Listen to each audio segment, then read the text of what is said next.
All right. Well, first off, let me welcome you guys back. Today, I'm going to show you my Monogram Lil Coffin kit.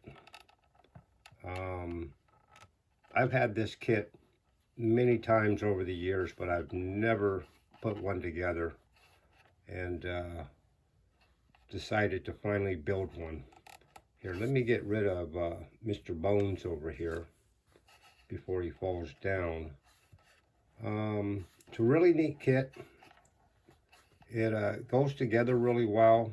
Monogram kits seem to be pretty builder friendly. This kit here, I did some research before I built it. You know, the box art always shows it with wide white wall tires on it. I found plenty of pictures of it with this black wall slick and a thin white wall front tire. I just thought that looked a lot cooler, so that's the way I decided to build it. You know, it's the candy brandywine over gold base is what I shot on it. And, you know, of course, the white and gold interior.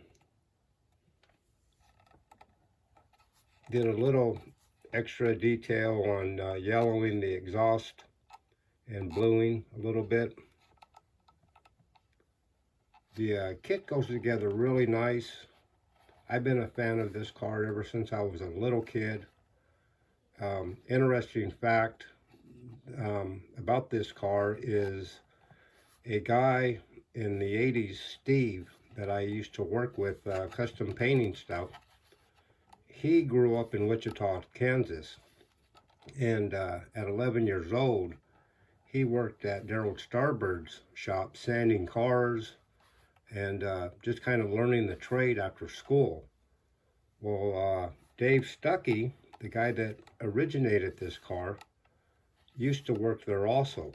And lots of times, Dave Stuckey would drive to the school when Steve got out and picked him up in this car and would drive him back to Starbird's shop so he could start sanding cars. But yeah, just a little interesting fact about this car. It's always been one of my favorites. Like I said, I've had it plenty of times but never built it, and finally built it, and glad I did, because it looks really cool sitting in my showcase. Okay, so just another one I wanted to share with you. And if you like this kind of stuff, please subscribe, like my page, share it with your friends. And I've got plenty more of these, and I'd love to share them with you. So till the next time, I'll see you then.